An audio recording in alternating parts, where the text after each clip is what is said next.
जय श्री कृष्ण दोस्तों। हर हर महादेव। कैसे हैं आप सब? स्वस्थ और सुरक्षित होंगे।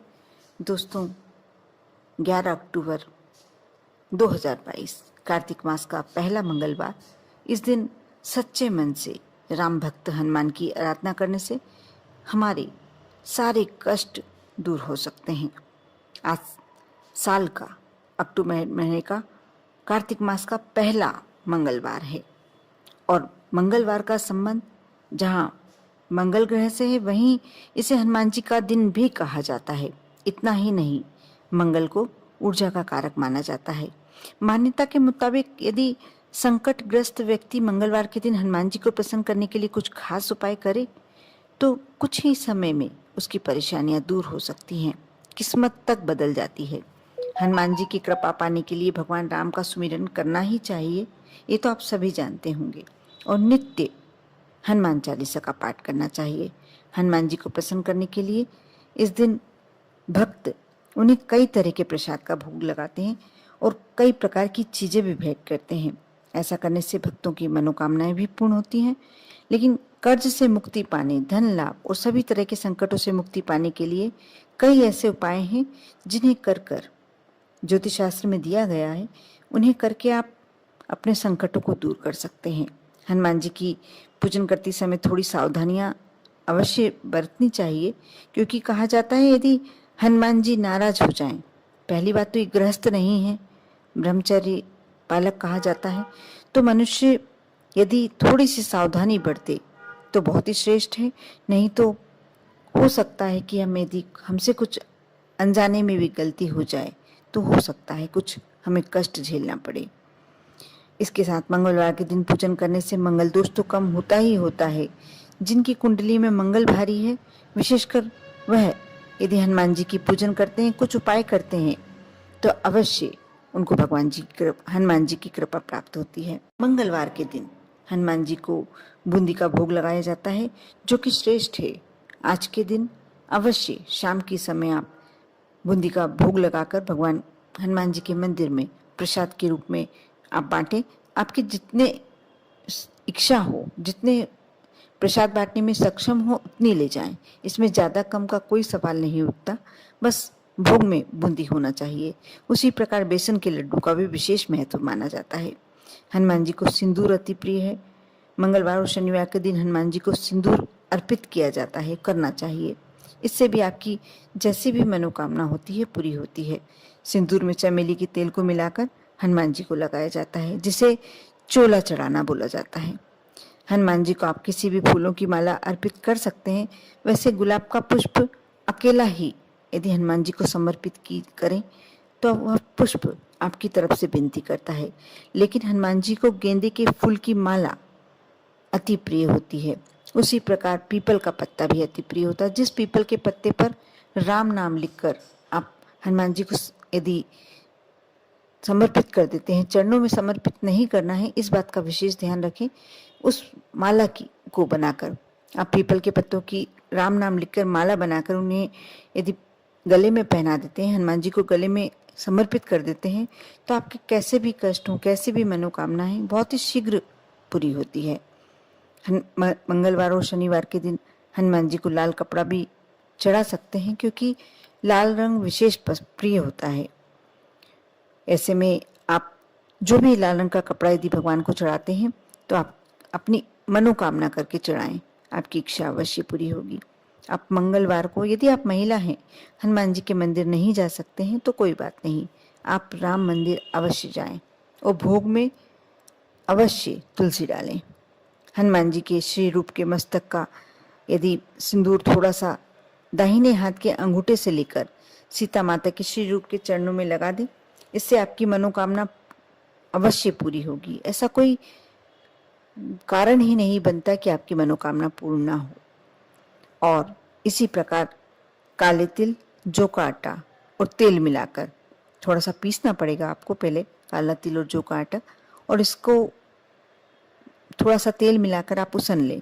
उससे इस आटे से आप दीपक बनाएं और यह आप हनुमान जी के मंदिर में गिनती से समर्पित करते हैं। इसके लिए आपको संकल्प लेना होगा शाम के समय, और जैसे आपने आज 1 चढ़ाया, फिर कल 2 चढ़ाए, इस तरह से बढ़ते क्रम में आप 7 भी लगा सकते हैं, 11 भी लगा सकते हैं। उसके बाद फिर आप उतारना शुरू करें। जैसे आपको 7 लगाना है तो 7 के बाद 6, 5, 4, 3, 2, 1। यदि 11 लगाते हैं तो 11 के बाद 10, 9, 8, 7, इस प्रकार से बढ़ते क्रम में, फिर घटते क्रम में। आप किसी विशेष मनोकामना से कर रहे हैं ये उपाय, तो ये बहुत श्रेष्ठ उपाय है। कैसी भी मनोकामना होती है, अवश्य यदि आप कष्टों में हैं, आप यदि परेशानी में हैं, तो ये उपाय आपके लिए रामबाण सिद्ध हो सकता है। मान लीजिए ये कार्य आप यदि काले तिल और जौ का आटा मिलाकर आप दीपक बनाते हैं और उसमें तेल डालकर, बाती रखकर और हनुमान जी के मंदिर में संकल्प लेकर आप यदि ये जो गिनती के अनुसार आटे के दीपक लगाए जाते हैं यदि लगाते हैं, तो जैसे भी, क्योंकि आटे का जो दीपक लगाया जाता है किसी विशेष मनोकामना के लिए लगाया जाता है, विशेष कष्टों को दूर करने के लिए लगाया जाता है।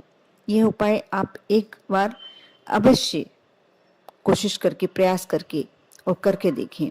अब देखना इसका क्या आपको फायदा दिखता है, आप कमेंट्स में अवश्य बताएं।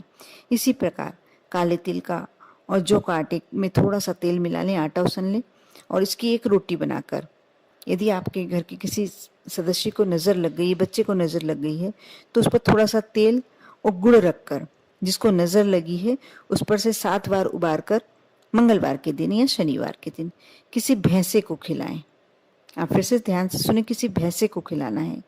यदि यह उपाय कर लेते हैं, आप कितनी कैसी भी नज़र लगी हो, वह व्यक्ति कितना भी परेशानी में हो, कितनी भी तबीयत खराब हो, तुरंत तुरंत असर होता है।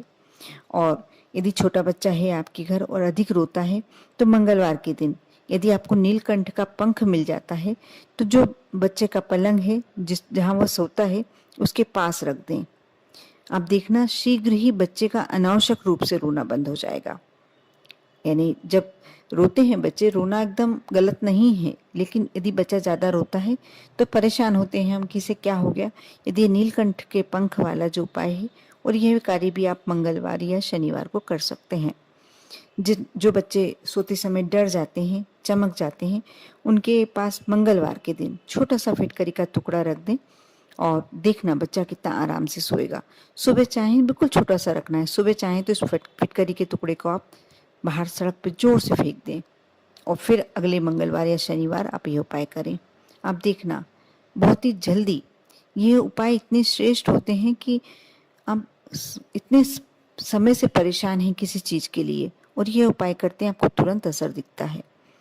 शनिवार के दिन या मंगलवार के दिन हनुमान जी के आप सिंदूर लाकर यदि नज़र लगे व्यक्ति को भाल प्रदेश यानी छाती पर, बक्ष स्थल पर लगाते हैं, तो नज़र का प्रभाव, दुष्प्रभाव, यदि किसी ने कुछ कर भी दिया है, यदि आप यह तिलक लगा देते हैं, तो करने वाले व्यक्ति को उल्टा असर होने लगता है। जिस व्यक्ति पे किया गया है उसका असर क्रमशः समाप्त हो जाता है और जिस व्यक्ति ने किया है उस पर यह असर शुरू हो जाता है। इसी प्रकार मंगलवार की शाम को एक कार्य तो आपको नियम में ले लेना चाहिए कि हनुमान जी को गुलाब की माला यदि मिल पाए तो अवश्य समर्पित करना चाहिए। जैसे मैंने बीड़े का महत्व पहले भी बता के रखा है, यदि आप एक बीड़ा बनाकर समर्पित करते हैं, आप कैसी भी मनोकामना से करते हैं या आप कितनी भी बड़ी परेशानी में हैं, जब आप यह उपाय करते हैं तो हनुमान जी प्रसन्न होकर आपकी सारी समस्याओं को दूर कर देते हैं। जीवन की समस्त समस्याओं के निवारण के लिए मंदिर में जाकर, हनुमान मंदिर में जाकर राम रक्षा स्तोत्र का पाठ करें। इससे भी आपकी समस्या बहुत ही शीघ्र समाप्त होगी। आप हनुमान चालीसा का पाठ करते हैं, इसका भी आपको अचूक परिणाम मिलता है। ये बहुत ही हनुमान जी की कृपा पाने के लिए बहुत अचूक उपाय है। आज जो मैं लास्ट में अंतिम उपाय बता रही हूँ बहुत ही श्रेष्ठ उपाय है। यदि आप बहुत लंबे समय से कर्ज से घिरे हुए हैं, कोई बड़ी परेशानी में चल रहे हैं, धन संबंधी परेशानी में, तो आप 5 काली मिर्च ले लें और रात्रि के समय जाएं। 12 बजे तक आप ये कार्य कर सकते हैं। यदि 12 बजे करते हैं तो बहुत ही श्रेष्ठ, लेकिन आप 12 बजे के पहले भी कर सकते हैं, 10 से 12 बजे। और किसी चौराहे पर जाकर आप पहले अपने ऊपर से 7 बार बार लें। उसके बाद 4 मिर्ची के दानों को आपको चारों दिशाओं में फेंकना है और जो अंतिम दाना आपके हाथ में बचा है उसे आप आसमान की तरफ उछाल दें और उसके बाद अपने घर आ जाएं। पीछे पलटकर नहीं देखना है। आप यह कार्य कर कर देखें। जीवन की सारी समस्याओं का अंत एक इस उपाय में है। बहुत छोटा सा उपाय है। करने वाला ये सोचता है कि इससे क्या होने वाला है, लेकिन कर कर देखिए, तभी आपको मालूम पड़ेगा कि इससे क्या हो सकता है आप पर और आपके पूरे परिवार पर। भोलेनाथ की कृपा तो हमेशा बनी ही रहेगी। ओम नमः शिवाय।